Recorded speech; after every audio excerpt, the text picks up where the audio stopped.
How's it going, everybody? What's up, man? Not much. So I'm trying to get Can and Jan from the Delphi Digital to join us in this kind of conversation today. I'm not sure if they're going to be able to make it or not. So we might have to wait until next week. But they've both been diving deep into the mechanics of THORChain for a long time, and recently been diving deep into synthetics specifically, and also THORFi. And so I kind of wanted to have them come on to the spaces and talk to the community about kind of their viewpoint of looking at it from an analysis perspective or economics design perspective, because they did a bunch of work on analyzing the pros and the cons and all that kind of stuff. So hopefully they'll be able to make it today. They may not. If they don't, then we'll hold them in next week. Yeah, that's fine. Just let us know. That's going to be super cool whenever they can come on. It's all right if we have to wait a week for it, because it sounds like it'll be a great time. Yeah, absolutely. Yeah. What's up, Chad THOReau? You there, man? Yeah, I can't hear you if you are talking. All right, just give us 1 minute here. There we go. I think we're good now. Yeah, I think I did something weird because I invited you to co-host as you requested to speak, and then it was just all glitchy. Yeah, it was weird. It was like showing on my end that I was just a listener, but then it had like the mic button, and then when I don't know, it was definitely just bugging out. But we're good now. What's up, guys? How's it going, bud? Doing good. Just getting started over here. Yeah. Anything interesting happened this week? No, I was going to say, like, one of the things we've been talking about, the core devs, is kind of fascinating. And we're not sure this is actually going to happen or not. I mean, it partially is already happening to some degree, but we kind of had this kind of crazy notion that what we've designed on THORChain is obviously like so important, but we also realized that like it actually solves a different issue that we didn't really quite realize before, and that is about like custody assets. It's kind of this funny idea of like a lot of companies, like big companies like BlockFi or whatever, they'll use Fireblocks to like custody their tens of billions of dollars of value. Which of course is somewhat problematic in the sense that you're relying on a third party that is centralized and has no transparency and all this kind of thing. And we realized that like a few minor code changes to THORChain, and that would allow you to actually build your own THORChain network separate from like mainnet or whatever. That basically is THORChain minus the DeFi. And all it does is just like a way of like custodying, Bitcoin and Ethereum and Luna and like all these different assets in a way that like multiple people could participate, kind of like a multi-sig, but much more flexible and powerful and all sorts of stuff. So that's kind of a fascinating idea that we've been kind of like toying around with in the background of like making a small change to THORnode that allows people like Fireblocks or BlockFi or whatever to like be able to custody their assets in a very different structured way that allows them to have, instead of a multi-sig which has limitations on how many people that can participate, this would be you could have 50 people or if you wanted to or whatever, it wouldn't really matter. And it's a really kind of fascinating idea of like stepping towards this idea of like custody management or asset management, which is a big business for like somebody like Coinbase or Fireblocks. It's a humongous industry. And building something that's open source and free to the world to use to custody large sums of funds that have been provably secured by THORChain itself proves that it's, you can lock up hundreds of millions, if not billions of dollars in value, and it's completely safe, is pretty fascinating to me. So how would something like that function over, just a multi-sig? Because like the advantage of THORChain being that everything kind of is automated, and what would be the difference between that and just a regular multi-sig? Yeah, so it has a lot of similarities, but the difference is that you can actually each person is actually running the complete infrastructure required to do the entire process. And so you're just signing a transaction on this separate THORChain blockchain, and then all the other people sign it as well. And that, which creates kind of like a multi-sig like thing. But the difference is that the funds are being signed by a threshold of signatures and MPC instead of multi-sig, which inherently means that the number of people that can participate is significantly higher. and has like, and you can't tell the difference on chain between what is a regular like EOA wallet address and what is, one that contains basically a threshold signature. So it gives you kind of more privacy in that sense as well. It'd be interesting to run the THORChain treasury with a system like that to like see how that works.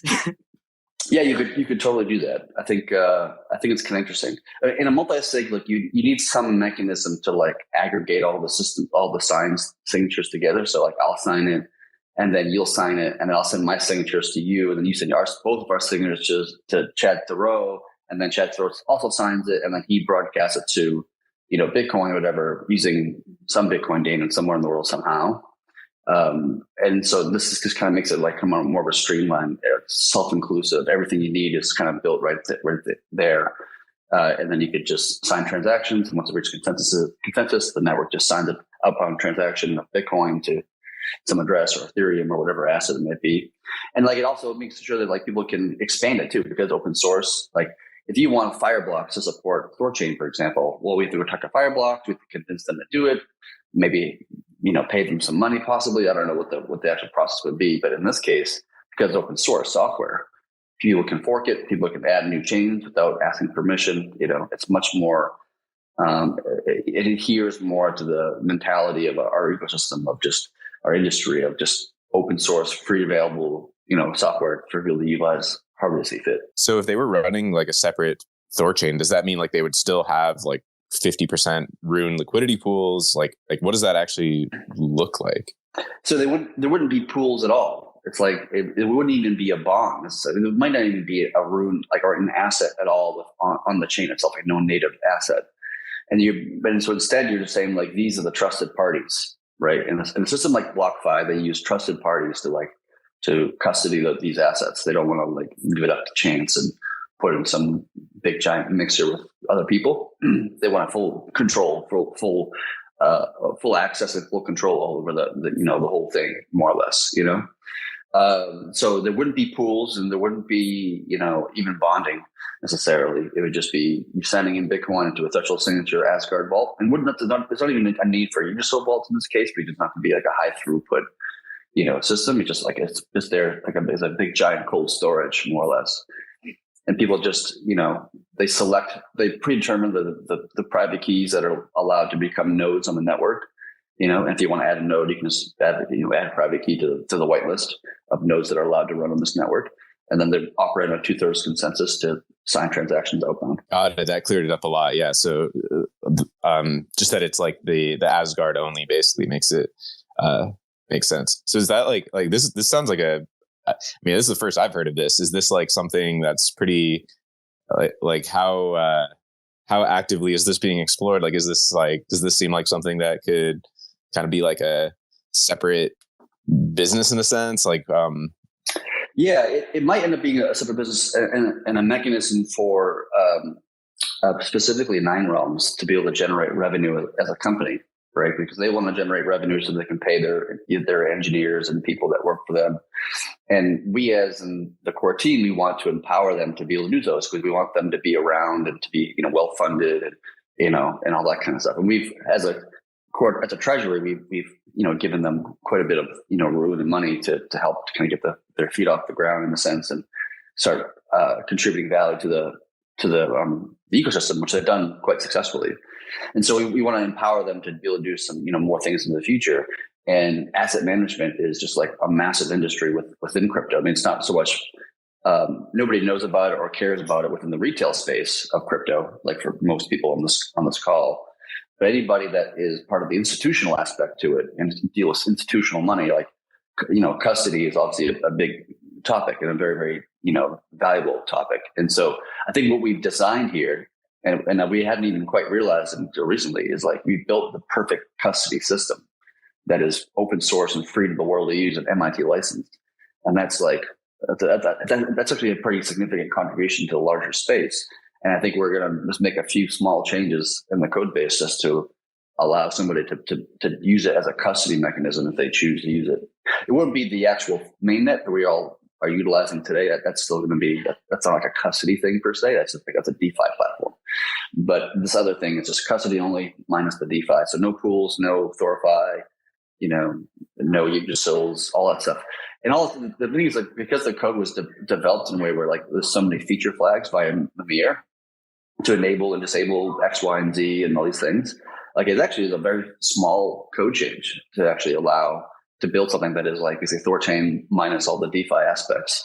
The only thing we required to make it work is just like having another mechanism to send out transactions, which is basically just a bunch of validators. Just you get consensus through. It's like, hey, I want to send this Bitcoin amount to this Bitcoin address with this memo and blah, blah, blah. And then they all broadcast the same thing, and then it signs it and everything goes out. Like, that's the only actual code change required is that, which is relatively simple. Yeah, from what you're saying, like, that sounds especially useful for like Nine Realms and other DAO structures that, take in funds, that are sending out funds, that are working with clients all the time, right, where money's being moved around between parties. That sounds like a very interesting system. I'd love to see that be built out with a true multi-chain hardware wallet that works with everything. right. I think something like that, like once all the pieces are together, that sounds very powerful. Yep. Yeah, that part definitely got my mind going a bit. Like DAOs using it, or even other protocols that have assets on different chains to secure. Like, yeah, that's definitely a huge potential market. TFL. I was thinking it. Yeah, it's pretty cool. I will see where it goes over the next like 6 months or so. And we're still kind of like brainstorming some things in the background, but it ended up just not being as much work as I initially thought it was going to be. I thought it was going to be this big kind of code change, maybe to fork the code and do a different repo, blah, blah, blah.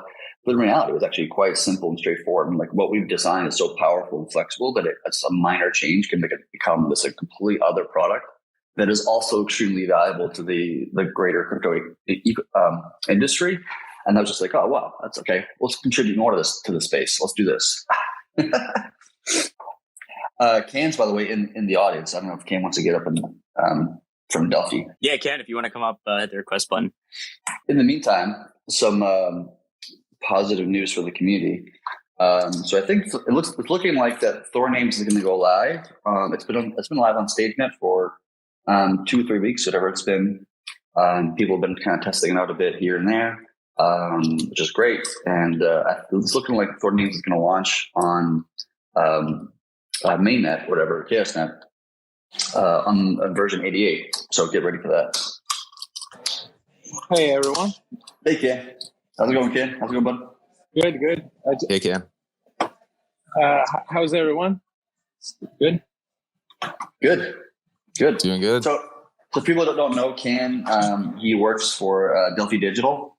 I guess your researcher is the title I would use, or something else? No, researcher. Yep. And so Cam recently wrote a really great report on THORChain, and it's focusing primarily on the performance of the network over the last year, the performance of synthetics, and this kind of stuff. And he wrote a really great report, which is a great read if you can get your hands on it. Yeah. So maybe I can share some of my thoughts on recent stuff. The whole the THORchain. I was so I was looking up the THORchain, obviously, but it's just recently had the time to analyze some of the on-chain data, and I can tell that what I saw was really above what I was expected. So basically, what I looked at is in March when THORchain enrolled, so there was this a cap, right, on how much of capital in the pool can be made out of collateral backing up synth. So that was around in the beginning, it was 2.5% of the pool, 5% of the asset, and so what I did was I looked into the fees generated by minting and burning of synths, which could also be viewed as synth swaps. So how much of the first I looked into volume, how much of the volume is generated by synths, and how much of the volume is generated by native swaps. And I also looked at how much of the capital in the pool was made out of synth collateral and how much of it was made out of regular LPs. And when I compared the ratios, and the result was very, very interesting in that synth's capital was like 12x more productive in terms of generating volume in the pool, which is amazing. So overall, this made the whole, and in a holistic view, when you look at like just like volume over TVL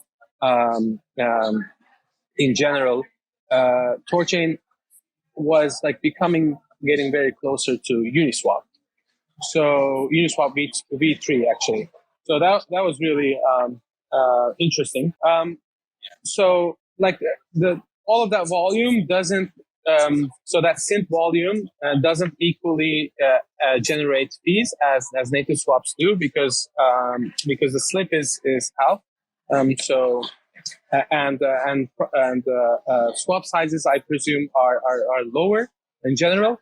But in terms of fees, there were also like 4x more productive in terms of generating fees than regular LPs. So those, I think, were the most interesting outcomes there. So overall, yeah.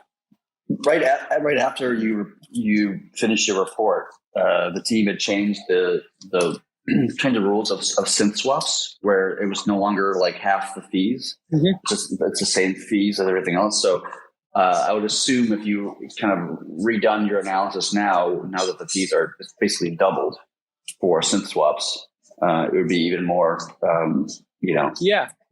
encouraging. Yeah, could definitely refresh it. And maybe share some of that next month's call. But so the interesting part about this is that now the capital in the pool is more productive in terms of generating revenue for LPs and bonders. So what this means is that, like everyone is pretty familiar with the deterministic price of Rune, where like you take out the pool size and then the Rune supply, and based on those inputs, you calculate a deterministic price of Rune. But now that we have synths, it's actually we have like and it gives you the deterministic Rune price, and you look at the market price of Rune. And when you divide those two, you get the speculative multiplier. So this was like this is the thing that's most commonly known by THORchat. So that speculative multiplier was at all-time low. That was one thing. But the second thing is that now that pools are more productive, you actually have to take that into account when looking at that speculative multiplier, because that productivity actually dampens the speculative aspect of it. So like, if pools become like 4x more productive,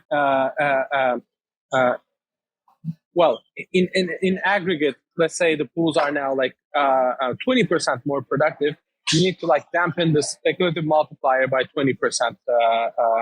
So yeah, just as a fun fact, maybe if those are interested, maybe we can like have a metric taking into account this productivity in future iterations of speculative multiplier.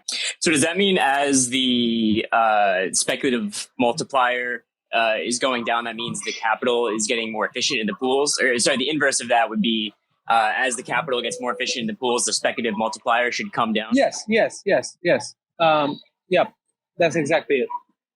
Because like, I mean, in my mind, it makes sense because like the pools basically generate more revenue for the protocol. So it should have a bigger effect on the deterministic, like its impact should be taken into account in my opinion.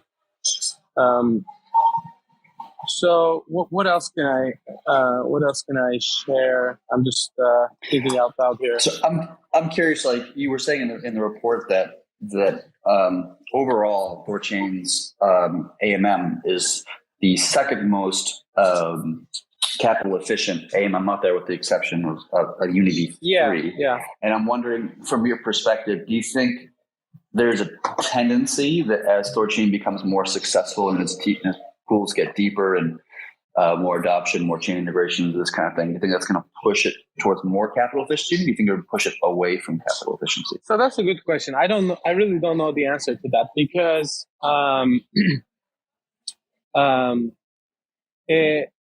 because like the analysis I put was like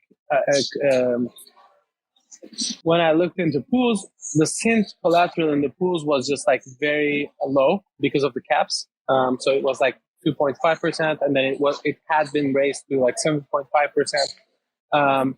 But when that cap is like when that reaches like 16.5%, maybe the productivity of synths over native can go like can be like less than how it was. So back to your question, the capital efficiency can, so as like the synth share in the pool increase, maybe they become like their excess of productivity can be lower, but I'm not sure, so I have to analyze that. So that's a good question though.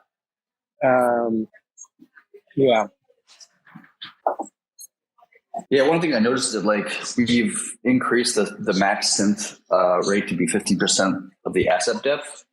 And whenever I kind of just spot check at random times the actual utilization on the network, it's like usually, I don't think I've ever seen it go much higher than like 10% at any given time. So it seems that like the community or the network has kind of figured out how much synths is really needed to accomplish all of its goals for trading and arbitration, arbitrage bots rather. That number is between 5 and 10%, looks like. Okay. Yes. Okay. So if it's kept there, then there should be no reason why that productivity should go low. But so if pools increase in size, and there's like more swaps in general, maybe there is like more arbitrage opportunities, and that could increase the productivity, the capital efficiency even higher.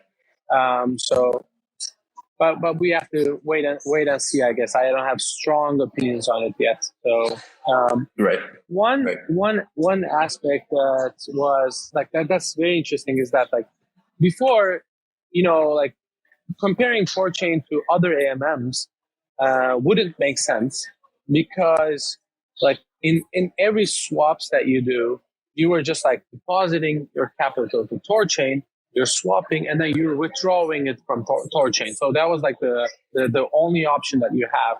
And now you can just like deposit, you can do a bunch of trades as much as you want on to other AMMs, because like you can do those trades while you're sitting on a single chain. You don't have to like withdraw to another chain every time, which is like a more expensive mode of operation, basically. So it was really remarkable to see that like THORChain was like pretty much had a way better capital efficiency than regular AMMs out there, like QuickSwap, like SushiSwap, like Uniswap 2. It was like an order of magnitude higher than those in terms of capital efficiency, and it was getting close to V3, which is very exciting. Yeah, and by the way, like the way that capital efficiency, at least my understanding, or one of the mechanisms it has to get higher capital efficiency, at least for V3, you can correct me if I'm wrong, Ken, is that whole kind of concentrated liquidity concept that it implemented, right, to focus liquidity in a specific band, to focus its liquidity in a certain kind of way. But I always found that design concept was just like inherently flawed. Because to me, it just means that the data scientists of the world who can do analytics and provide capital in a very short and tight band would take away from the people who are just like, oh, I'm just going to provide liquidity into this pool and earn some yield, like the kind of the normies, if you want to call them that. Especially in the case of like in the case of a MEV or a minor extracted value, a MEV attack, they have the ability to get 4,000 times a more effective tool to attacking the network and attacking those pools to extract value from all the LPs and pull money into their own pocket, which was kind of like the perfect tool for MEV attacks, if you ask me. So, yes, yeah, like let's imagine a case where UniV3 is on a like environment. That would be very interesting. I think like Zaki had very interesting arguments on this, where like if the gas fees are super low, the UniV3 structure, it's kind of makes sense to like as an LP maybe like like there's no LP in the pool, but every time there's a swap, you just like a flash LP, you provide that LP just in time for that swap, which is like a very sophisticated strategy for the liquidity providers. So like normies can't participate in that. You have to be like a very sophisticated actor to do that. The swappers, they get the best fees, so that's a good part because they have very minimal slippage, but the LPs don't like benefit from it much. And like this is a hypothetical scenario, but currently V3 status is not that different. Like usually there are like some like management protocols where you like provide passive liquidity and they manage your liquidity with like on UniV3. But it turns out that these strategies usually underperform active like liquidity management that sophisticated actors do. So like for example, myself, like I was an LP in the UniV2, but I've never LP'd in UniV3 because like you have to actively manage it. So this excludes like normies out of the equation. Whereas in the THORChain case, which is also a very, very cool aspect of it, I think, is that like this MEV is a huge problem across a lot of chains. It's still like there's a very wide design space of like how to address MEV and etc. And in THORChain case, like because it is an application specific chain and there's like an order queue baked into the state machine, basically validators can't have little influence, if any, on the order of swaps. So like once a swap is observed, it enters into an order queue and pretty much gets ordered in a way where like the highest fee generating swap gets in front of the others. So like LPs pretty much benefit from essentially all the MEV is benefiting LPs. Because like the larger swaps are prioritized and those are the ones that generate most fees. So there's a counter argument to this is that okay, LPs generate greatly, LPs benefit greatly, but what about swappers? Like small fishes, large whales like get in front of small fishes, so small fishes like get usually the worst slip. So this is the counter argument, which I don't agree. Because of two reasons. One, if LPs greatly benefit over the long term, the pools will get just deeper and deeper, and then you will have a large pool, and so like overall, this will reduce slip for swappers. So that's one. And the second one is that like as a fish, you can always like I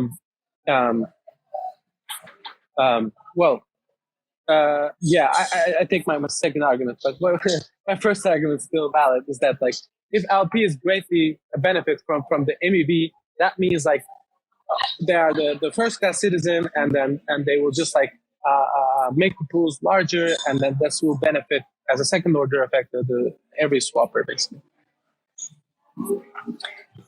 And Ken, that was part of the design decision between removing that half slippage for synths, because to remove that MEV attack vector where a big boy could come in and mess with the fish, if you will,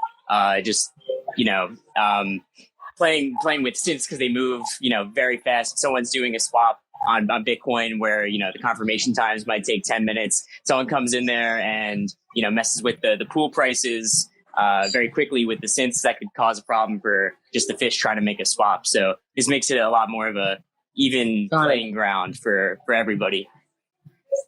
Yeah, but the swappers in the end have the ability to choose how much asset they want to get on the other side, so they can easily protect themselves from a sudden price or a pool price movement just by setting, oh, I want to get a minimum of X tokens on the other side of this thing.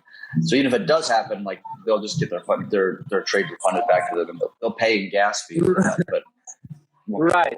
This is actually the second point that I missed halfway. Yes, you can set your targets as a swapper, right?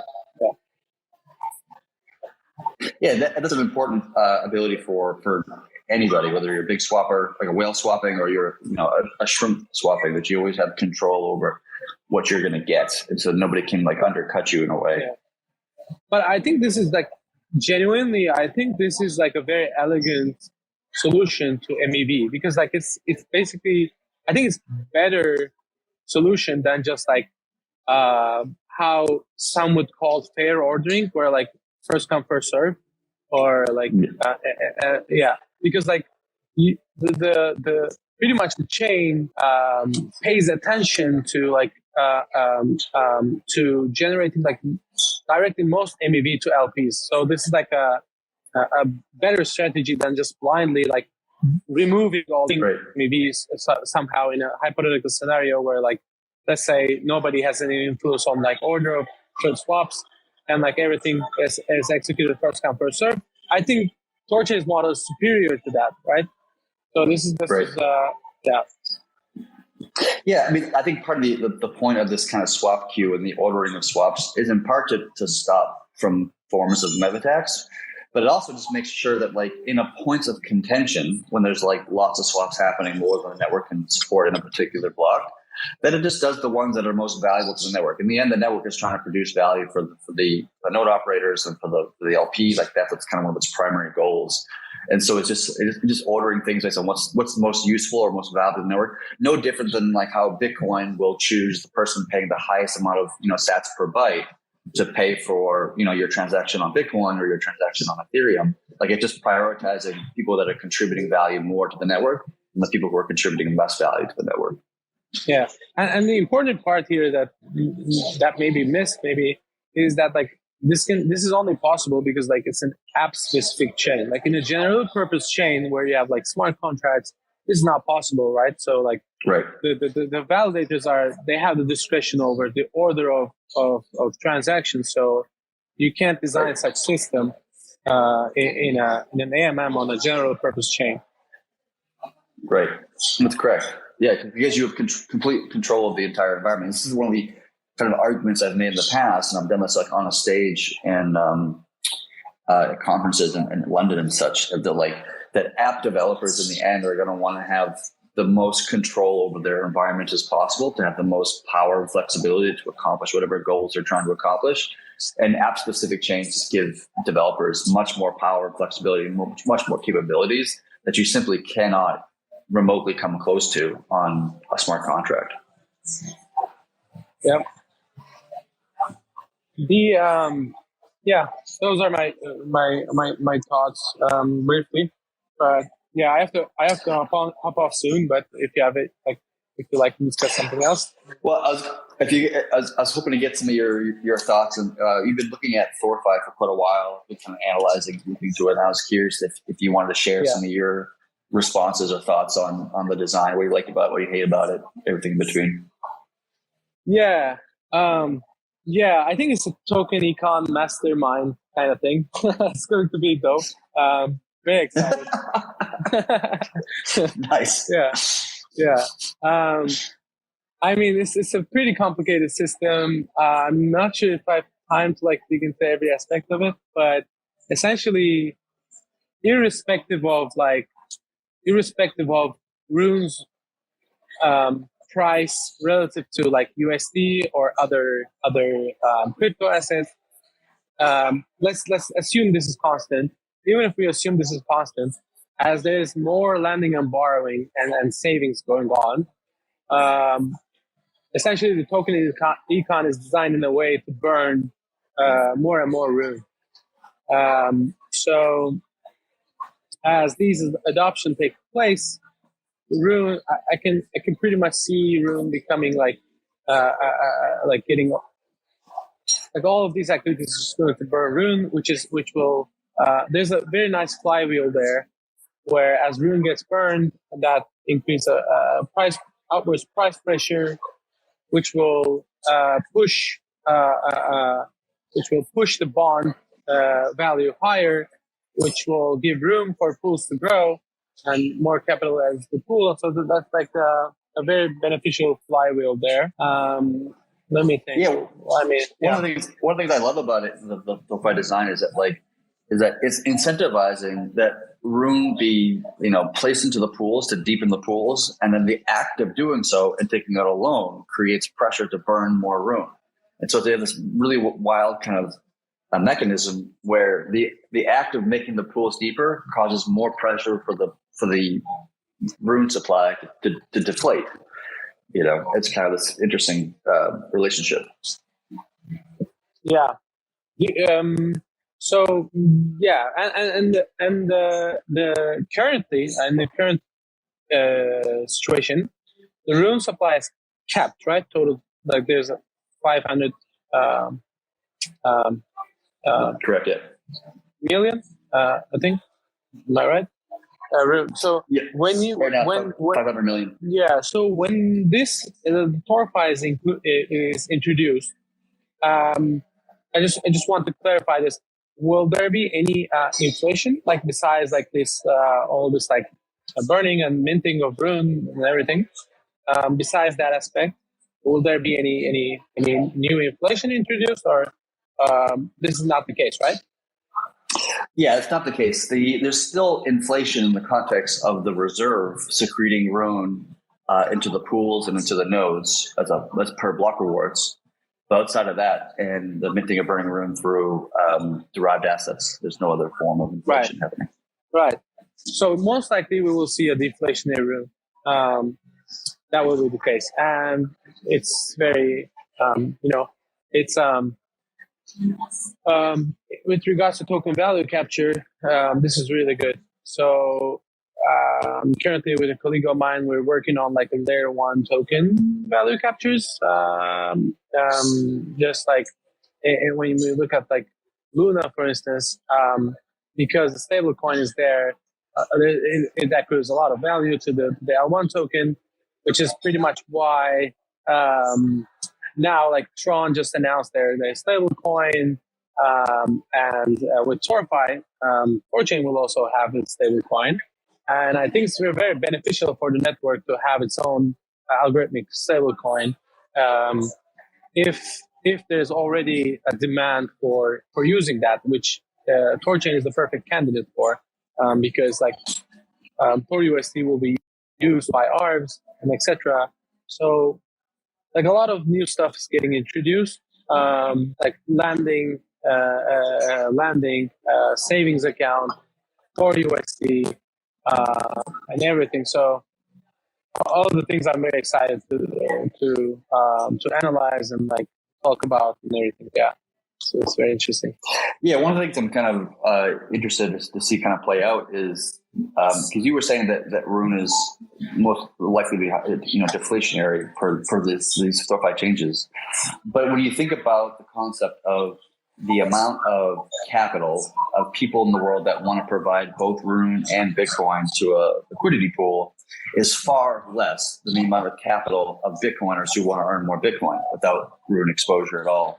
And so I suspect that if the current yield for the pools of the Bitcoin pool, for example, is it's around 15% or 20%, whatever the hell the number is right now, that people who want to earn BTC on their BTC are probably looking for maybe 3%, 4% yield is considered to be very, very good within that industry. And so the amount of rune that's going to be burnt to get to that place of 3 or 4% or 5% yield on that BTC is going to be probably 5 times or 6 times, 7 times, whatever the number is, deeper than the pool itself is now. So the amount of BTC that's going to be sent into the network and then swapped to rune to burn that rune is going to be like in the hundreds of millions of dollars just for the BTC pool alone. Even at this earlier stage of THORChain's, place where it's not really fully a adopted or even aware of at this point in time. So I'm expecting that the amount of room burnt from this system to earn BTC on your BTC, F on your F, Luna on your Luna, whatever else, is going to be orders of magnitude more than the depth of the pools themselves. Yeah, so I think I agree with you, because like the yield in the pool right now, like year to date APY, I think on average was like something like 15%, I think, on BTC. If I remember correctly, just double checking on that if you want. But basically, I like the perspective you put to me when we had our chat, is that like the amount of people that want to supply Rune and BTC is like a Venn diagram, right? Like you want people that own BTC and Rune and willing to supply both of them in an LP, which is like very limited compared to people just like have Bitcoin, right? Like you said, and earn yield on that Bitcoin. And if you have just like one-sided price exposure, you don't worry about like getting IL and etc. Your risk is like much lower than an LP, because you have one-sided price exposure, so you should be okay with much less APY. So in that sense, like, and that APY, like a big portion of that APY in the pool is pretty much determined by how much Rune is bonded versus pools. So if pools grow a lot and the bonded side like grows less, then like the pendulum rewards bond side, which decreases earnings in the pools, which is not desirable for LPs. But the important thing that shouldn't be missed here is that like this won't be a problem for savers all that much, because they will be just like happy with their percent yield on their Bitcoin, right? They're not gonna be chasing like 15% APY on Bitcoin. Like the 5% APY is pretty much higher than whatever you can get on any market. So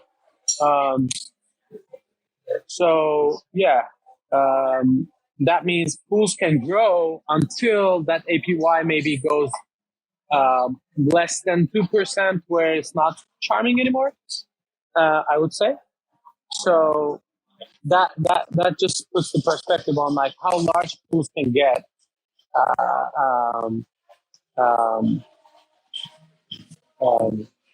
So something to think about there. Yeah. Right. So if it gets to like 2% yield on the savings for BTC, for example, and that's just not charming enough as you phrased it, some percentage of people will leave, whomever that is, which generally speaking would be a very small percentage, and then the yield would change from 2% to 3%, which is then, once again has reached that charming mark, or maybe 4% the charming mark, or whatever hell the number is. Like the free market will in the end will determine what is the appropriate amount of yield for BTC on your BTC, which is a very low risk scenario, right? Right. So the yield will naturally be low.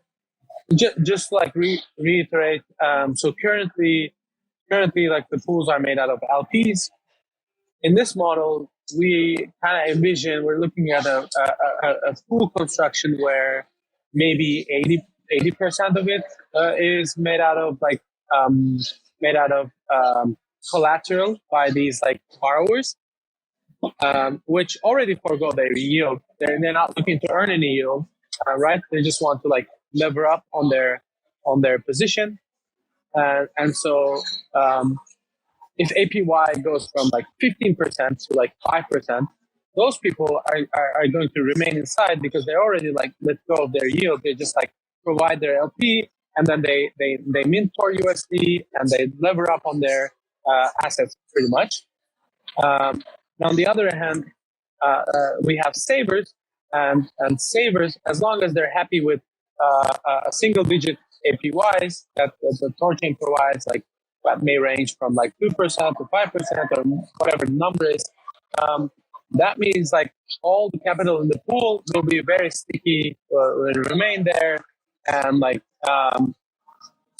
can continue to grow as like bonded side increases, right? Yeah. So my biggest fear is that like the THORChain doesn't have any issues in the future. So, like issues meaning like any hack, exploit, whatever. If these kind of like bad stuff like don't happen again, I see little to no reason why THORChain wouldn't explode. Really, I'm like very excited for things to come.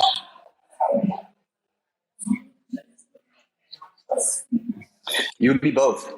Same. On that point from a minute ago about like when BTC, like if the yield were to get so low, like down to 2% or something, and then at that point, it might make sense for some to pull out.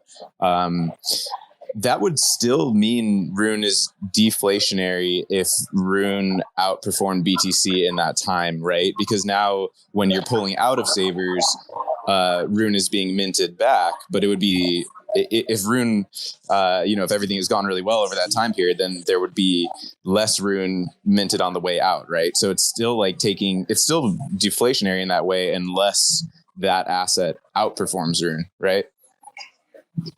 That is correct, but I think partially correct because part of it is also what the borrowers are going to do. So if borrowers the minting and burning of Rune on borrower side, it depends on Rune's price relative to USD, and on saver side, it depends on Rune's price relative to derived assets, which is BTC, whatever.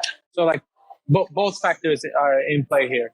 So if Rune outperforms BTC during that period, that is deflationary for Rune, but maybe Rune and BTC underperformed against USD, which maybe, that can counteract and maybe like inflate, depending on what cryptocurrencies performance.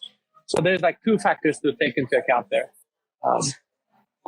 Yeah, but it's also, even if Rune's price and Bitcoin's price stay relatively the same, it's still deflationary there because the way that it's designed is that it's asymmetric upside, that's because of the slip-based fees to get in and out of Thor BTC. You're paying fees to get in and out, and so even if the prices stay the same from when you get in from when you leave, Rune is still going to be a deflationary in that context. Yeah, the best case is obviously that the all the assets outperform USD and the Rune even outperforms other assets. And in this case, like the worst case would be the opposite, basically. Yeah, and even if you look at Rune's performance over like a long period of time versus something like Bitcoin, it's like last year I think it was like it outperformed Bitcoin by 7x, right? And this year I think it's also outperforming as well, if I'm not mistaken. I think I'll look at the numbers, but that's just largely because there's a lot more action happening in THORChain's ecosystem. Like there's a lot more fun things happening, interesting things happening, some changes being made. Bitcoin's kind of really slow moving, and I don't mean that as a negative. It's a good thing that they're slow moving. There's not a lot of things happening other than like Schnorr signatures and Taproot and that kind of stuff. Yeah. And so historically speaking, Rune has almost always outperformed Bitcoin in all cases, except for maybe like a month here or a month there. Yeah. One thing that could be interesting. If I could just ask one more question before you. Oh, sorry. Sure. Yeah. Oh, sorry. I just if you want to keep talking about, I know you have to go soon, but I wanted to get your opinion on. I don't know if you've done any research into any other cross-chain protocols that try to solve this multi-chain problem and bring us more into a future where people are interacting on multiple chains. So I don't know if you had wanted to share any thoughts or opinions on where THORChain fits in with that field. If there's any other solutions that you also have done research on that you're looking at. I'm just curious to hear your thoughts on the solution to the multi-chain problem and where THORChain fits in the order of that. Sure. Just before we dive into that, can I just briefly make ask one thing. So one thing that I was curious to have your guys' opinion is that, like, currently, like, we're in an interesting interesting point in time where, like, the soft caps have been removed, right, for the first time ever. So that's like a huge thing.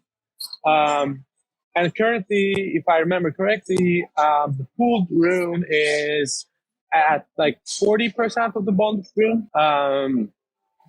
What are your expectations on that? Like, with taking into like account that now the soft caps are gone, do you expect that pooled rune to reach bonded rune over time, or like, what's your thoughts on this? I was just curious for that, and then I can share my opinion on your question. Thanks.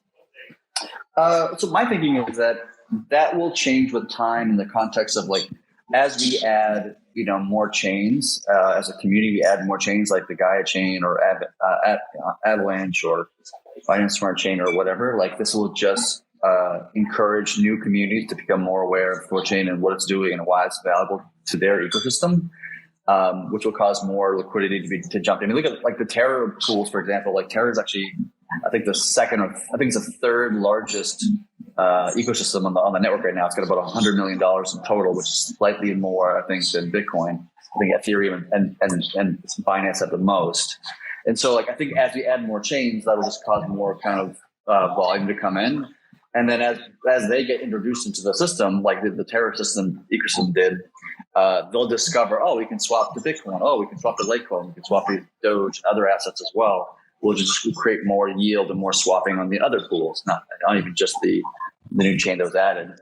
And then on top of that, when you add in THORFi and you add in lending as a driver of why I would add liquidity into THORChain, that's just going to create more demand to do so and cause the pools to get considerably deeper. Yeah. It's very crucial for, like, also, like, not just more chains, but more mind share, basically. Those, like, communities in those chains, like, the more they're aware of THORChain and the value it brings, it's pretty much become more useful. Yeah. Yeah, go ahead. No, I was just going to say, like, my hope and my intention is that this community, the THORChain community, will just expand. The more chain integrations that we add, and the more communities we kind of come in touch with. Especially if we can, when we do these launches, we can connect with the foundation or the community around that new chain and get them kind of talking about it, get excited about it, just as we just kind of saw with the THOReau ecosystem. And all of a sudden, a bunch of THOReau people are lunatics or runatics now, right? And I think as we add more and more chains and we kind of introduce more and more communities to what it is that we're doing, we're showing them the value, what we're accomplishing as a project. Just the number of THORchads in the world will just increase, which should cause the room price to increase, which should cause people to add more liquidity into the pools, which should cause like a whole kind of flywheel effect. So I'm hoping that's going to happen. Yeah. Back to the question of, like, where THORChain sits in this, like, multi-chain world. I think, like, a lot of people have this, like, misconception on, like, or like looking at it in the wrong lens, where, like, they compare THORChain to, like, bridges, whereas, like, THORChain is really an exchange, right? Like, currently, like it's an exchange, but like finance exchange, like centralized exchange, but it's a decentralized version of it. So if you really think, like, I think the right comparison would be, like, to work in that direction. Like, how would you decentralize and make an exchange censorship resistant and decentralized? And when you look at it in that lens, I like the comparison I have with THORChain is really DYDX. Like, so when you compare DYDX to like, in DYDX case, like, they currently on Starkware, they're non-custodial, so they have these like ZK proof technology to offer a non-custodial exchange experience. But the difference is that, like, their token is completely isolated from their activity. So it's like almost like an air token. It does absolutely nothing. So it's like, this is why they, I think, fall short in building a community around their exchange and everything. And what's interesting about this is that, like, recently they have, I think they are now not going to operate as a rollup anymore on Ethereum, and they're going to be operating as an app chain, as I heard, on Cosmos. And the reason they do this is basically regulation is pushing them, from what I heard. And so, like, when you look at the value that THORChain brings, is basically a bunch of anons that Sybil resistant with Rune. All the activity accrues value to Rune, and pretty much it's by far the most censorship resistant native swap that serves as this purpose. There's no other solution that I know of that can offer this. So in this respect, like, I think it's pretty much doesn't have any competition whatsoever in terms of, like, censorship resistant cross-chain swaps. And this is really a vital use case, I think. Obviously, like, there will be bridges, tons of bridges, tons of, like, cross-chain applications and whatnot. But, like, there are, like, aspects of THORChain that I think would be very, very hard to compete. And one of them is basically this, like, bonded value has to be higher than the pooled value, which is really, like, a hard network effect to build. Like, it will take years to build such thing. And so, like, I think we're sitting at a unique position with regards to that. Yeah, I mean, I agree. We've been running this thing for a year, 2 if you include single chain KSNet, and to this day, there's still no real competitors doing what we're doing. So the closest thing I can think of right now is probably something like either Chainflip or Maya Protocol, which neither one of them have quite launched yet, and they're probably months away at minimum. Who might be able to do something similar to what we're doing, but they're still so far away, and that they have, we have the first mover advantage. We're already working on integrations and all these kinds of stuff. But I hope to see competitors into the future, because this creates a healthier industry as a whole. Like, I don't want the entire industry to be reliant on THORChain for the native Bitcoin trades. That wouldn't be a good thing for the industry. I want to see at least, like, 2 or 3 competitors and have people kind of pick the one they like the best, that has the cheapest fees or most security or whatever attributes they kind of look for. Would you agree with my DYDX comparison? Yeah, I mean, I could see some commonalities there.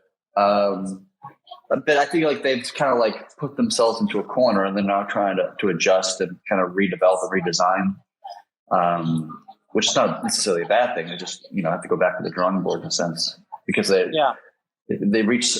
I mean, DYDX in the original implementation was just very limited, which is what you could do. They painted themselves into a corner of, like, specifically the EVM, right, on Ethereum.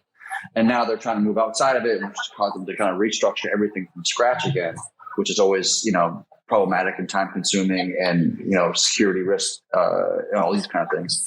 Whereas in THORChain's case, it's designed everything with such a clean and first principle perspective that it can change in a heartbeat to do whatever it wants to do. And that's from adding every chain underneath the sun, more or less, or even, as I was saying in the beginning of the conversation about, like, turning THORChain into a custody asset management system, was only, like, it took me 4 hours of work to do that, right? Like, it was a very small, relatively very, very small, very easy thing to do, which just goes to show it's good design, it's good how it's structured its architecture from the get-go, rather than painting itself into a corner. Yeah, it's literally how would you decentralize an exchange, right? Like, the products that exchanges provide are, like, you start, like, in THORChain, you start with, like, spot prices, right? Spot swaps, right? Just like regular swap. Now it's going to have lending. custody, maybe in the future derivatives, Interest accounts. who knows, right? Yeah, interest accounts. Yeah, and like all these products can be added like gradually over time and everything. So it like all the comparisons of THORChain and others should be like really an exchange to exchange comparison, not a bridge to exchange comparisons. Right. And if you think about it, like it's kind of funny, but like the THORChain is like a centralized exchange, except there's sort of one server or one cluster of servers running all the logic and all the trading and all the things. It's got 104 all running it simultaneously and running in tandem with each other in full transparency and verifiability. And so, like, that's a pretty, remarkable thing. I mean, it's hard to build a centralized exchange in general. Making it decentralized is like, times 100, which is why nobody's ever done it before, right? Yep. Exactly. Yeah, that's a really cool way of thinking about it, that THORChain almost has more in common with the centralized exchange, minus the centralized part, than it has in common with bridges and all these other alternatives. Absolutely. Yes, absolutely. Guys, I have to leave now, but it was a great chat, and looking forward to do this again next week. Thanks for having me, Cam. Yeah, I appreciate you so much. Feel free to come back another time. We do this every Friday at noon, so you're welcome to come back and come back on stage. Perfect. Thanks for your time. Super informative. Thank you. Thank you. To everyone in the audience, Delphi's piece on THORChain is out now. If you consider checking that out, it's quite expensive, but you can go look at it and maybe purchase it if you're interested in reading the report by Ken and Jan. So that was great. I wish they would do a thing, and actually, I'm going to suggest to them later. Like any report that's older than a month or 6 months or whatever the number they feel comfortable with, just becomes public, right, and just becomes available to everybody. I wish they did something like that. I mean, I get they're trying to make money. They're spending a lot of time and energy trying to do these research and run these numbers and do the data science to show their perspectives and understandings of these different ecosystems in the world. And they need to make money to pay for these people's time. That all makes sense. But I wish they would make it open, eventually. Yeah, that's a good idea. I would add, there were some recap threads or summaries, people can find, some of the gist of it out there if you're not looking to spend all that. I'm sure there's still more value in the actual thing, but you can see some discussions around it and stuff like that. Yeah, I think there's a couple of tweet threads, and maybe we can pin it here if we can find one, where people kind of explain the high, takeaways, the high level takeaways, the TLDRs. But then if you want to get into the nitty gritty and read kind of every nook and cranny, you'll have to find the document. I think you would a good one, Chad, if you want to pin that up here. Unless you're just trying to plug your own tweet thread. Just trying to get followers. Please follow me, sir. Please. No. Influencer. No, I think there's actually better ones out there than mine, to be honest, because I wasn't sure what to post. I read it and I was hesitant to post anything because I didn't want to, step on. I want to be respectful to the Delphi team and not kind of undercut them. And so I only put down 3 of the top 7 takeaways in my tweet little thread, just so you kind of left a little something on the bone to get them some revenue. But I'll search for a tweet and see if I can find one that works well for this. Yeah, that was awesome. Thanks for getting them on. Really, really interesting guy to talk to. He was on here for almost an hour. It was 15 minutes. Yeah, I love that guy. Him and I have talked multiple times, and sometimes I'll throw just ideas and concepts at him. We were talking the other day about, I threw this idea at him about how we can accomplish fixed rate interest rates on Thor savings, so people can opt in and they can say, "Oh, I want to get 5% fixed rate interest on my BTC," and the network would create a mechanism for them to do that with complete 100% guaranteed, no ifs, ands, or buts. And he loved the idea. He said, quote, is a no-brainer. And so maybe we'll do that as part of V2 of Thor 5 rather than the V1. But I love to throw ideas off of him because he's such a smart guy and he's thought about this stuff pretty deeply and understands the mechanics of THORChain well. And so every once in a while I'll throw ideas at him, just see how he likes them or not. And he understands that THORChain has the best vertically integrated DeFi stack, just period. And, all these amazing products to be built on top of it, it's more akin to an exchange than it is a bridge. Yeah, he understands all of the, really deep points that we've been thinking about for a while. And it's very nice to hear them like validated in that way. Yeah, absolutely. By the way, this is a little bit of an aside, but Chad, you mentioned Luna and UST depth versus Bitcoin, and I pulled it up, and they're literally neck and neck right now. Like literally, while we were talking, I saw the sum of Luna and UST pass BTC. I don't know if they've been flip flopping back and forth or if that was a first, but pretty cool to see that. Yeah, that just shows you something. I mean, like considering how much smaller the market cap is of like the Terra ecosystem versus Bitcoin, and to see that much capital come into of that capital, like percentage wise, like come into THORChain to be LP and the Terra pools and whatnot, it just shows you the engagement is so different between those two different communities. Just added up Court here. You might have a question. Hey, Night at the Round Table. Hello. Hi there. Thanks. Hello. Sorry, I cannot hear you at all. I don't know if it's for you guys too. And I am driving. Yeah, I can hear either. Try and be careful. I think your service is cutting in and out. We heard a bit of it, but maybe you can try once you get where you're going. Yeah, sorry, man. We'll try. Let's actually get into some of the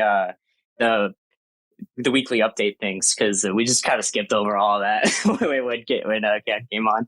Yeah, absolutely. Let's take a few minutes for that, and then we can open up to general questions.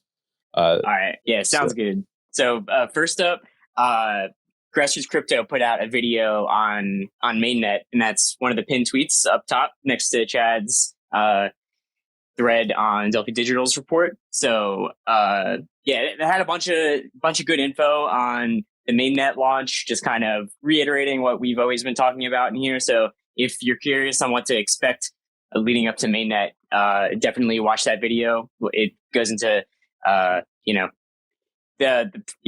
what to expect leading up to mainnet, what's going to happen afterwards. Just for people who have been asking questions the entire time, thinking that the devs are going to leave or abandon the project after mainnet, which is just preposterous. Chad Barraford is here for life. So, no, of course not. That's ridiculous. No, we actually haven't had anybody leave at all, and to my knowledge, nobody's leaving after mainnet, other than the public thing of plan obsolescence, which we've been talking about since the very, very, very early days of the project. There's nobody planning on leaving anytime soon, but at least not that I'm aware of. Yeah, and that's ultimately a positive. I mean, that's a shift towards decentralization of the protocol, more community involvement. I remember like when the Coin Bureau video came out, there was definitely some misunderstandings around that. Question I do have for you, Chad, on that point. I remember you mentioned maybe a week or two ago that like there was I don't know if you'd say disagreement, but like different ideas about if new requirements would be added before mainnet, or if that checklist from before would stand. Just curious, I don't know, are there any new thoughts on that front, and any agreements? Yeah, there continues to be conversations.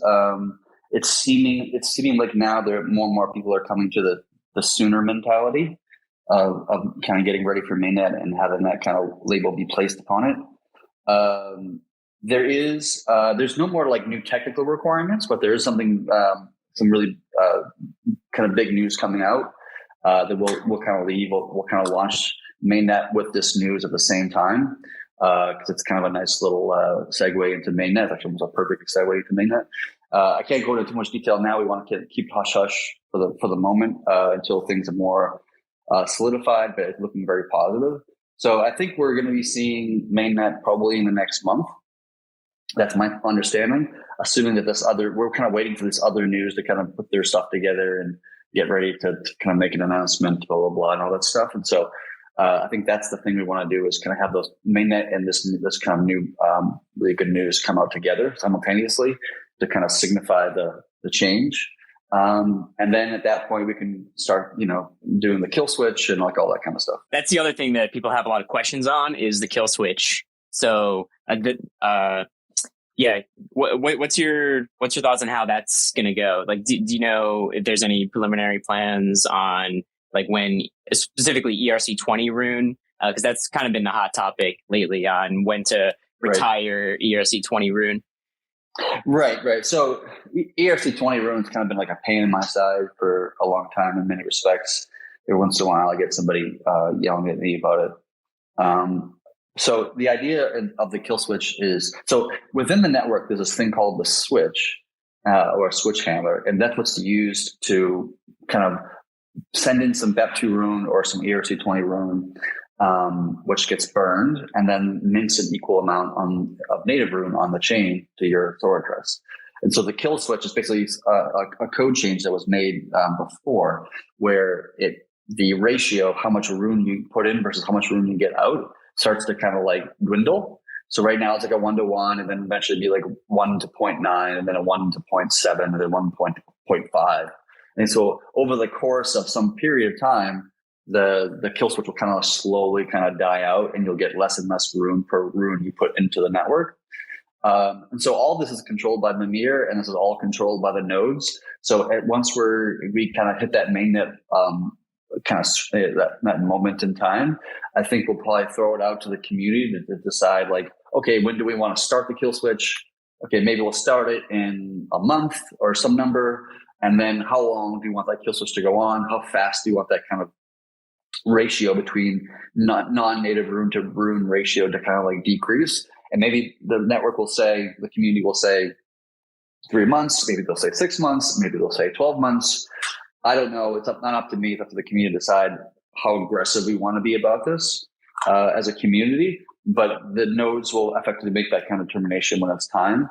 And by doing so, we can kind of get rid of the ERC20 rune, rid of the BEP2 rune, kind of simplify the greater ecosystem, and there just be a single asset that people can acquire into the future.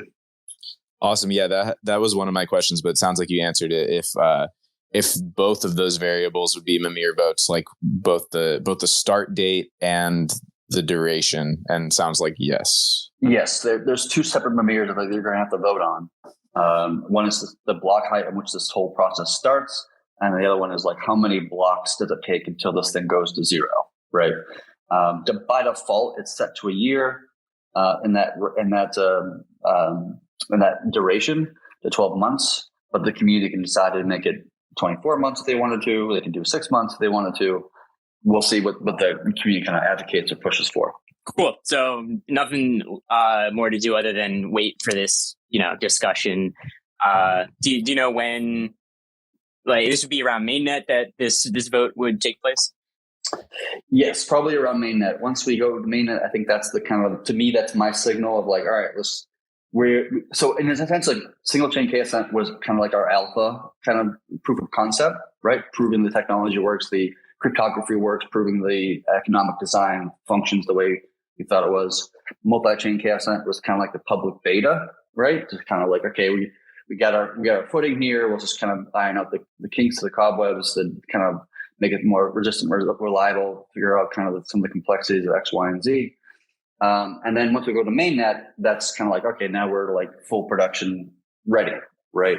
And so once we have mainnet, we can go ahead and start to kind of do away with what we were utilizing during alpha or beta phase and just kind of trim the past, trim the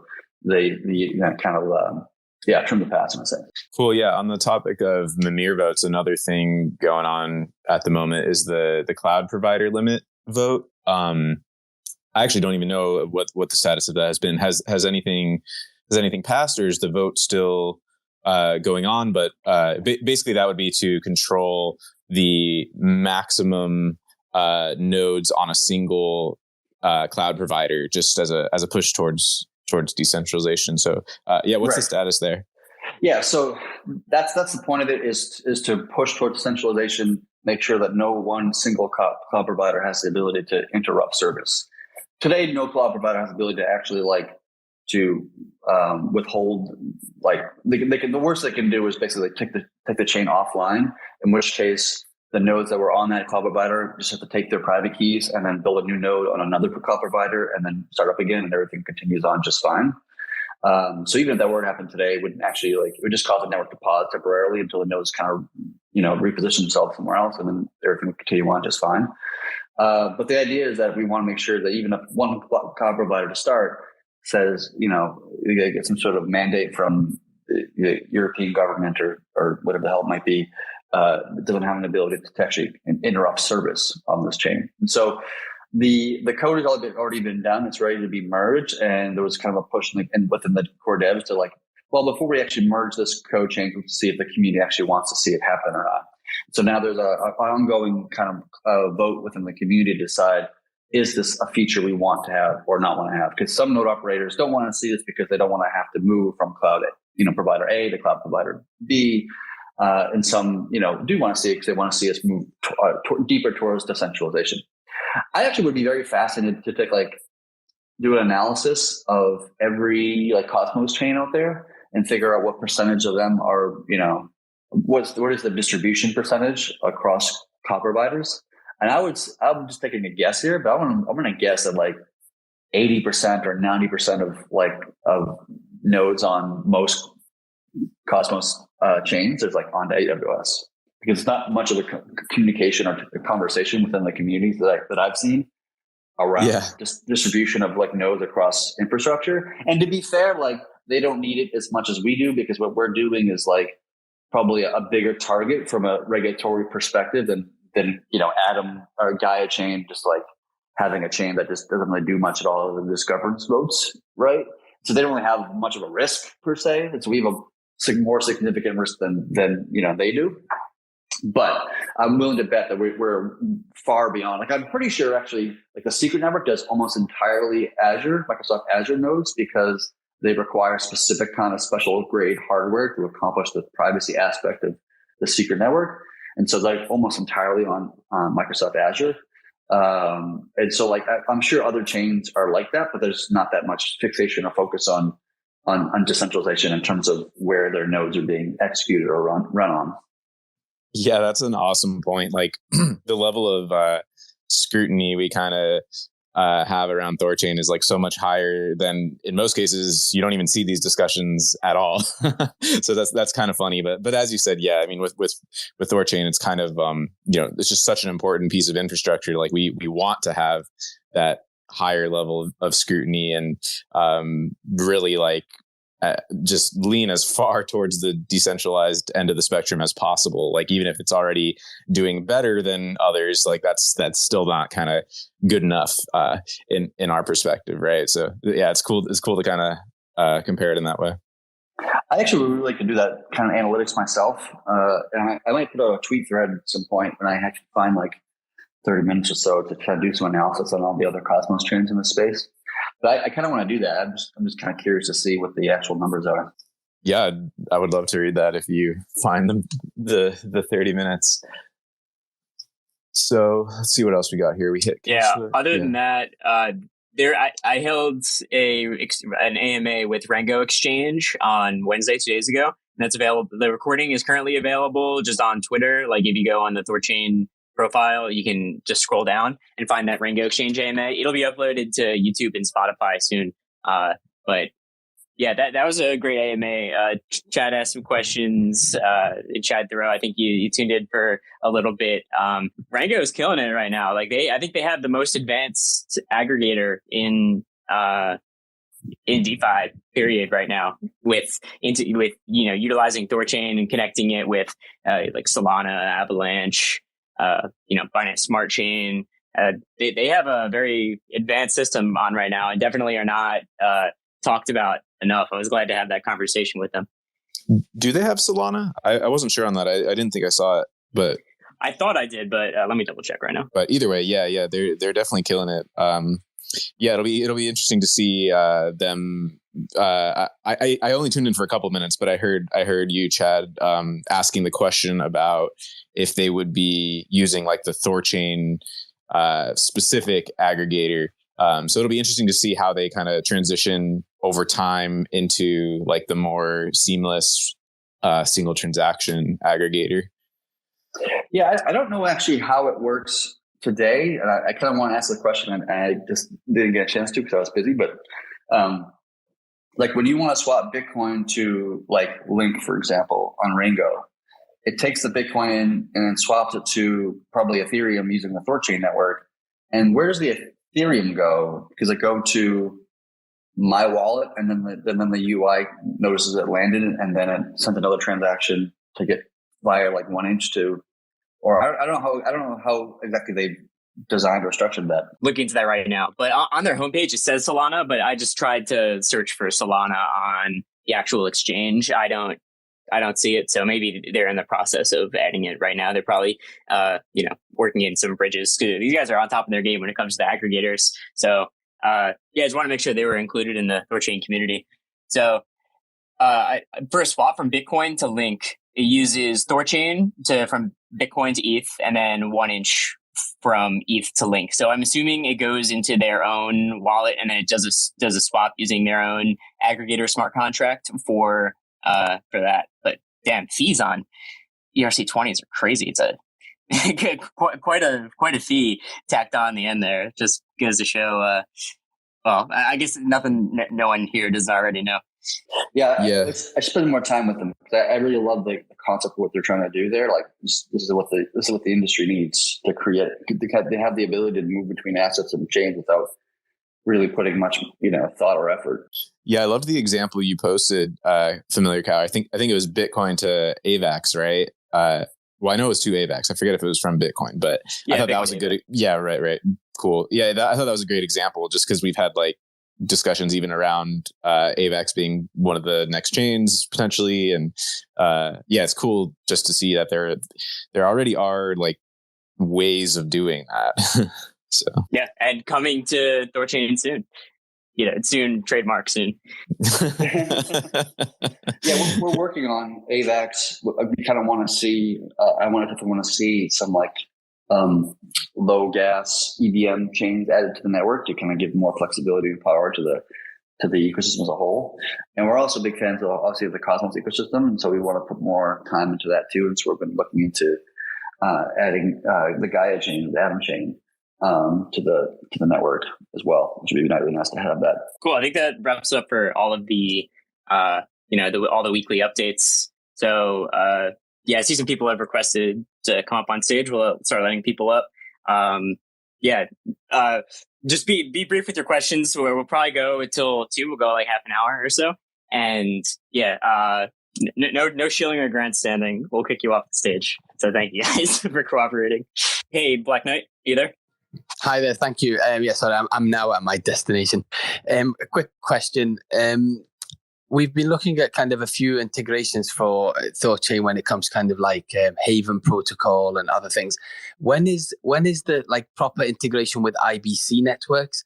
Because I'd like to see native Rune on more of the Cosmos dexes. For example, this kill switch caused a lot of selling on SIFChain recently because SIFChain only supports ERC20 Rune. And I was one of the people who held ERC20, not because I wanted it, but because I had it in an LP inside SIFChain. And I had to get rid of it all because they're not going to support it. But if you could make native Rune available more in the Cosmos ecosystem, especially with THORChain being written by, using the Cosmos SDK. So when is that going to happen? Because I think that probably should be a priority. Thank you. Yeah, good question.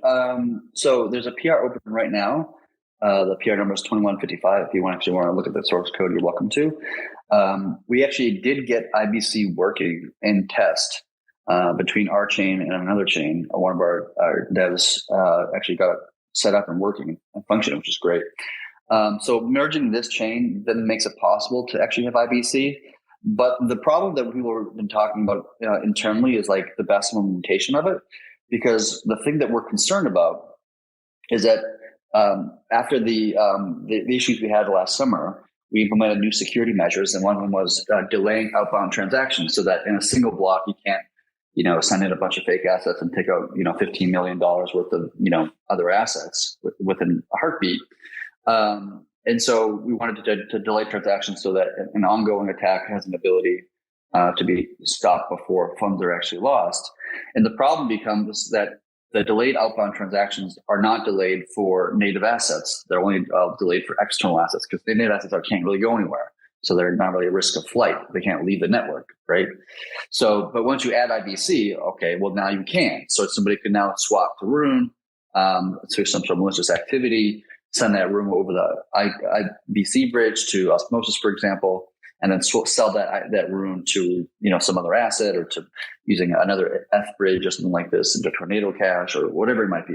And so we were concerned about this kind of scenario and the security implications of IBC on the THORChain network itself. And so we've been floating a lot of different ideas of how to get around this security flaw or the security risk. And we floated many ideas around creating a delay to IBC itself will require a bunch of changes and forking of the IBC code and do some modifications there, which could be time expensive and a lot of work to maintain that code going forward.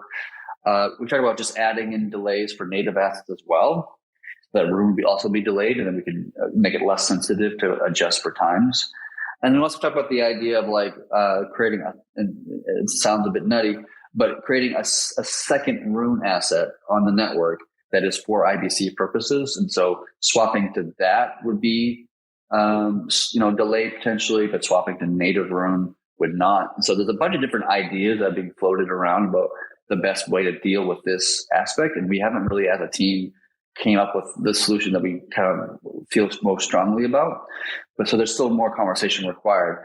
But the actual work to get IBC functioning and working with THORChain, that's already done. It's going to be merged as part of version 188, I believe.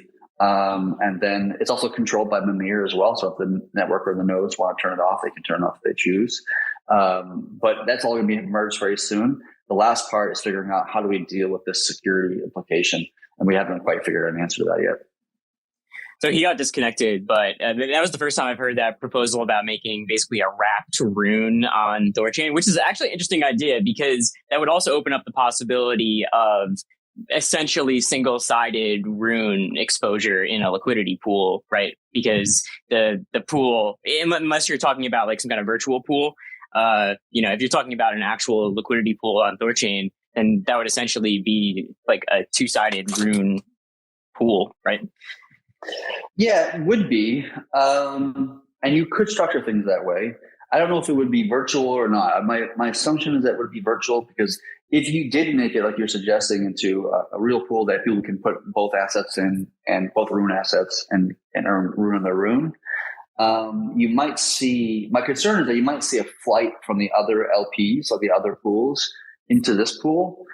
And then, which would probably push the yield of that pool to be smaller because the amount of demand to move Rune to other IBC chains may not be that huge. I don't know how much of a demand that's really going to be in the end, but yeah, we could do it that way. We could structure it that way, possibly. Yeah. Yeah, but there's interesting possibilities out there, and it's still being worked out, basically, right? Yeah, still being worked out. We don't really quite know the answer yet. It still requires more research and thought and consideration. If anybody has any ideas or considerations out there, feel free to jump in the Discord and voice a perspective. Yeah, as you were mentioning, the idea of throttling native THORChain assets as well. I had never thought about this before, but wouldn't the same concern apply to native Rune being on centralized exchanges? If you could immediately leave THORChain with native Rune once it is on a centralized exchange, then is that something that needs to be throttled as well?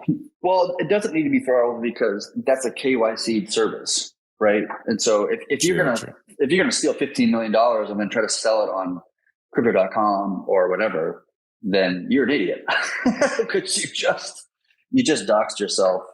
So it's not something I'm terribly concerned about. I just had a phone call to interrupt my call here. All good. We're back. Okay, yeah, we can move on to the next question. PL has been waiting. Hey guys, thanks for the call and doing these weekly updates. With all the learnings you've done that you've received from Terra and the Terra integration, is it the case that integrating further Cosmos-based chains is now something that's sort of standardized, or does each chain have to go through its own custom integration? And if that's the case, like if it is standardized, like is it a case where it takes like you can say it takes 3 to 6 months per chain, or has that number meaningfully come down given the learnings of the Terra integration? Yes, it is somewhat standardized, although each Cosmos chain can be implemented differently in some way, shape, or form. Like in Terra's case, they can implement a tax, for example. It's now set to 0% for UST, but they could change that, which is obviously not going to be true on a different chain. It is somewhat standardized. And it's relatively easy to add, Gaia, for example, because it's pretty straightforward, very simple, and so it shouldn't be all that much work. The bigger work about it, at least for something like a Cosmos chain at this point, is not so much the technical aspects to it, but just more like the biz dev. Because I think what we're realizing is that in the beginning of THORChain's kind of life, we were thinking, okay, let's add some chains. We'll add the chains that have the most economic value, right? The ones that are the big heavy hitters in the space, Litecoin and BNB and Dogecoin and all these kind of things, which is true in many respects. But then, what is the adoption rate, right? Like you can think about like in two kind of parameters, like what is the market cap of that ecosystem, right? Whatever system we're talking about. And then what percentage of that community is going to get, really excited and jazzed about THORChain integration and provide liquidity and do swaps and participate, right? And so even though take Dash, for example, which is, relatively smaller than, a larger market cap, the people behind Dash, the community behind Dash are much more excited and talkative and like let's get on it, right? And the same thing with Haven. Like Haven's super tiny. Like they have maybe like $4 million of trade volume a day of their Haven token, which is like very, very, very small amount. But the people behind Haven, the community behind Haven are like, you're really excited about it, right? And so we have to take both of those things into analysis. And so as we look into adding something like Gaia, we have to go through the process of talking to, the Cosmos Foundation, talking to the influencers, people like Zaki and Jack and other people in that system, and getting them kind of like on board, tweeting about it, doing Twitter Spaces with us, trying to drum up support, drum up knowledge, drum up awareness of THORChain, and also try to get them to help the treasury in the sense of providing capital. And so what we try to do is we try to do like an OTC deal, sell some room to, the foundation over there. The foundation sells some of their assets to us. And then we both, our team and their team, both LP into the pool or pools, to make sure that the pool starts with some decent amount of liquidity where you can do, a $10,000 swap and not be completely, hit by fees too much.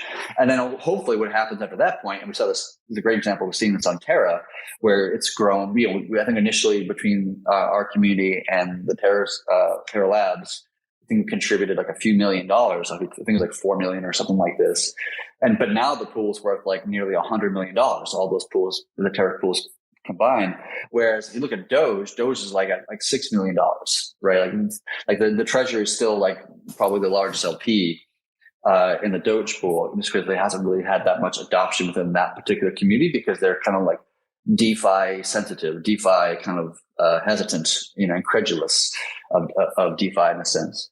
And so that's part of the process, is just trying to connect the connections and that kind of stuff. And sometimes it's easy to do, because in Gaia's case, I don't need to explain to the people to Zaki and Jack and the foundation what THORChain is and why it's different and why it's valuable and how it provides significant value to the greater ecosystem of Cosmos.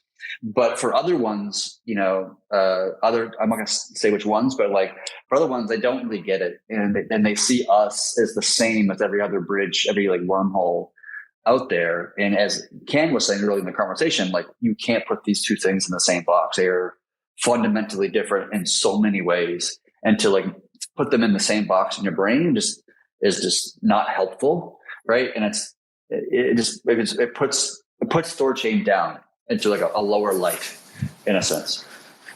Yeah, that's brilliant. I think, with the success of Terra, I think part of it comes down to just UST being extremely, on this, so bullish on this cross-chain move and the volume that comes with that.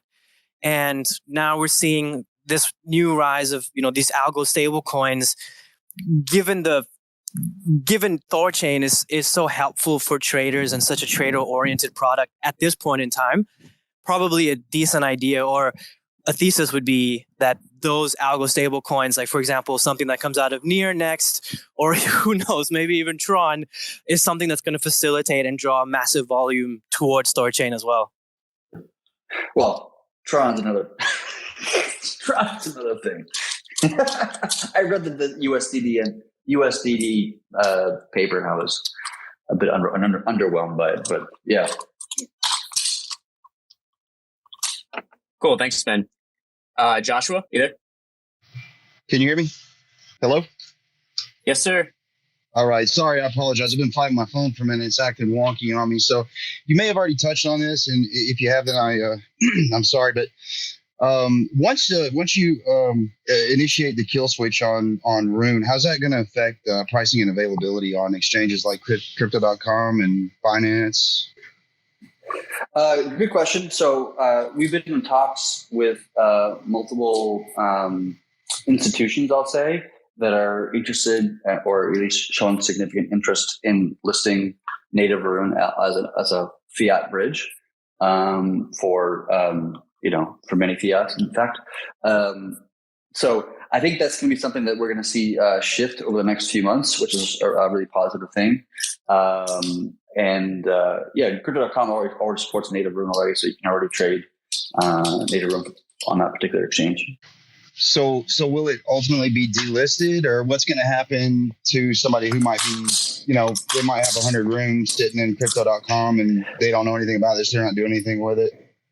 Yeah, it will probably. I can't speak for Binance.com or whatever what they're going to do. I mean, they're going to do what they're going to do. I think eventually they'll probably slowly delist it. I would assume, because as this kind of kill switch starts and starts to kind of come down over time, the value of BEP2 Rune, for example, or your C20 Rune is just naturally going to decrease. Just because it's not backstopped by Rune anymore, like the actual Rune value. It's backed up by like a percentage of it, like 90% or 80% or 70% as it kind of comes down. And so as that price kind of comes down, I think they'll probably start like delisting it, and you'll see, people just jumping into native Rune. Do you think it's going to immediately affect the value of native Rune? Yeah, I mean, I would say if you have any, I'm not sure it would affect the value too much. But I would say if you have any BEP2 Rune or if you have any ERC20 Rune, I would say, make sure you switch it into native Rune in the next. Fair enough. Thank you. Yeah, and there's also, we don't like Chad said, we don't know that. We don't know what they're going to do, right? But a likely scenario is that some centralized exchange might just swap it all out on the back end, and the user doesn't even have to do anything, right? I mean, that's probably the most likely scenario for most of them. But if you want to be completely safe and take responsibility yourself, which is kind of what crypto is all about, I think the wise thing to do is to get it switched over ASAP. Really, personally. Right on. Thanks again. Sweet. Is there anyone else that would like to come up and ask any questions? Queue's empty right now. Last call. Got SN50 connecting. What are you doing? Hey, how's it going? Good. So my question is regarding. I'm just going to connect my mic here. Okay, sorry. Regarding what Chad was saying, so Rango Exchange kind of basically shows, I would say, not the need to add all these EVM chains. Like adding AVAX right at this point only benefits other than volume, but the real benefit is saving the cost of going through ETH to any EVM chain. From the moment you have that first EVM chain, I mean, you can bypass ETH and go let's say just straight up from Bitcoin to AVAX to whatever you want after without paying that ETH fee. And so we don't know if or when ETH become cheap, if they ever end up doing that charting phase and if it works correctly or not. But let's suppose at some point it will. So it might be just temporary, but at this point, how much energy is the team willing to put to add other EVM chains when kind of it demonstrates like with the aggregator that it's not really needed. And now we were talking about adding other Cosmos chains when it's the same principle that would apply there. Everything will be able to be done by the aggregator side.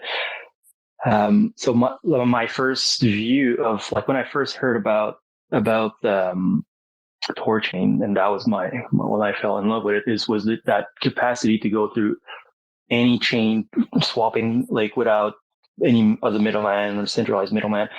But right now, I guess it's technically more difficult to go like to add all these. We were talking about the Frankenstein model before.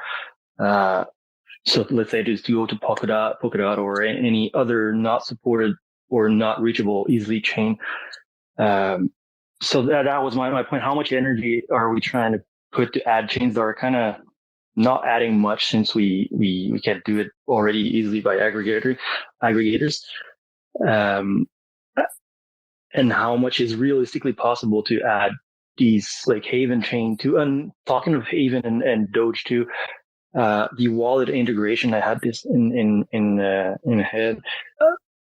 Was that ever talked about or talked through how much like the wallet integration has an impact on the volume? Because honestly, if I'm not, I hold a little bit of Doge, but just LP'd it. But it was quite complicated to had the LP. You had to go to Keystore, or you could just switch it all to Rune to do your asymmetric LP.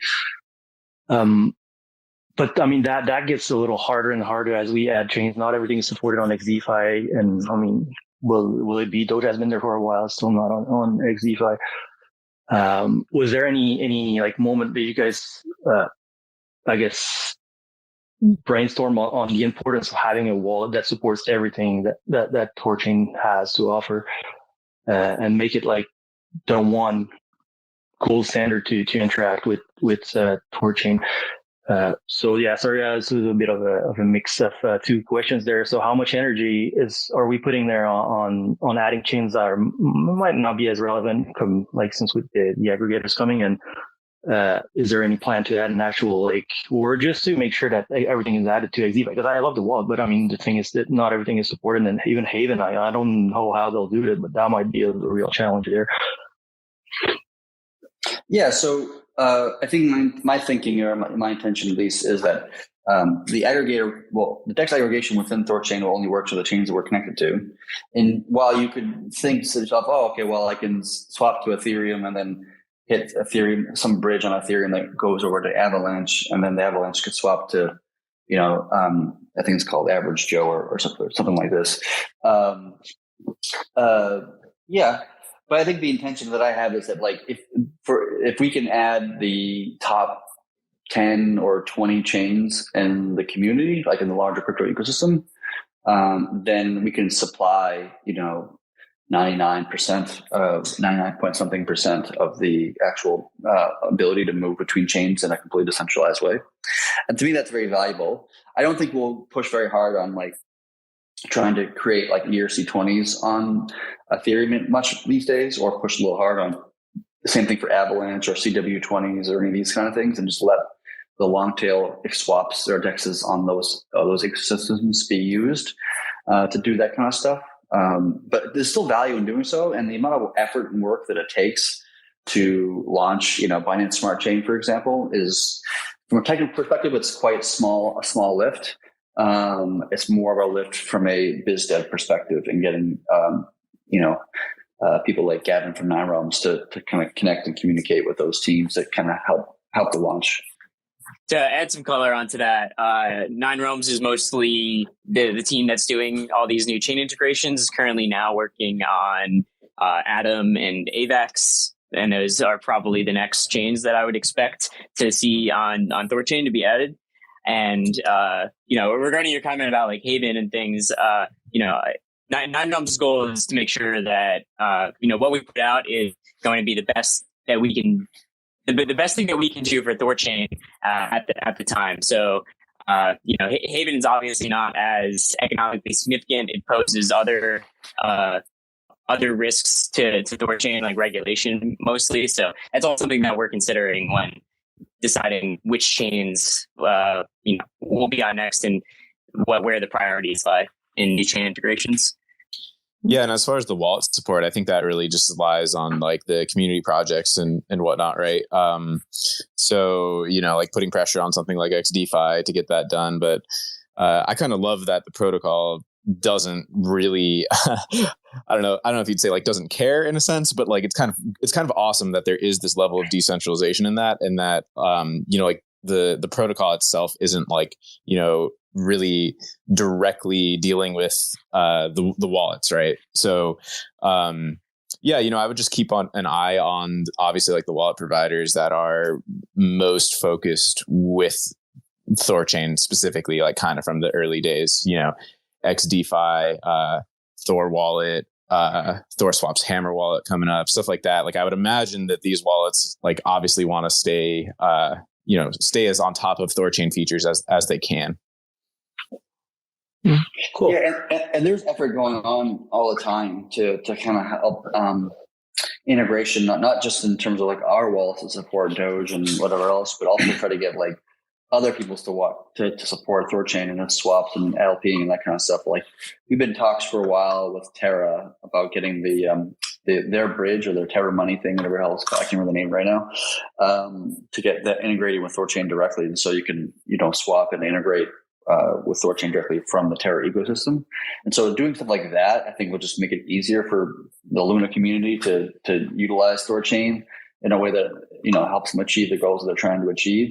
And the same thing with Doge, and the same thing with, Avalanche and whatever else. We'll try to convince like what's it called, Pavalon, or I can't remember the name right now, on Avalanche to integrate with THORChain directly and try to get them to be able to do like Bitcoin swaps and Litecoin swaps and Ethereum swaps and like all these things within their UI, just to channel more trades and volume through the THORChain network, increasing our trade efficiency or capital efficiency. If I may ask, you were talking about the top chains.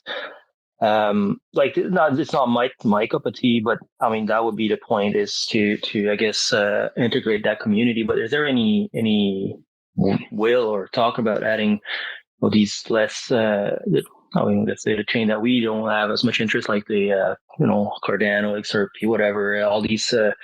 The one that we would laugh a bit much more, but I mean, there's a whole community to be on board on too. I mean, is there any energy or effort put into that?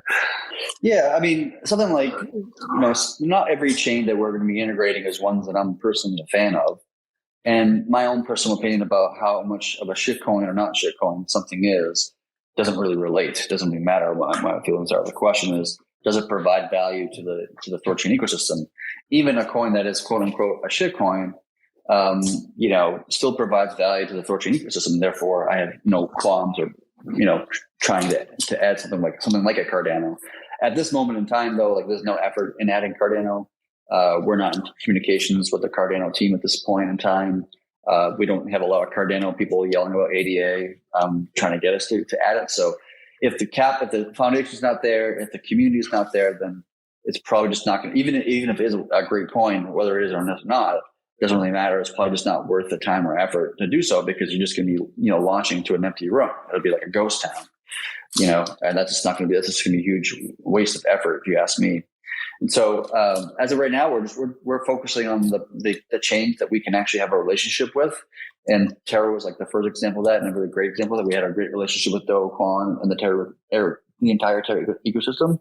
And that just proved to be very, very successful launch. And we just were looking for more of that. So even if the coin, is a coin that I'm not a big fan of, but the community's into it, their foundation behind it is into it, then I'm kind of open to adding it, because it's going to be much more valuable to the network that way. Well, as I was hanging around in the Haven chat rooms, they're like, it's hard to say, like their volume is low, but I mean they don't have any real DEX per se to trade right now. So I guess you guys will be the first one. There's a whole community waiting for that. So I would say like judge the real volume after integrating. It's hard to say right now. Even like there's no real place to trade it correctly, right?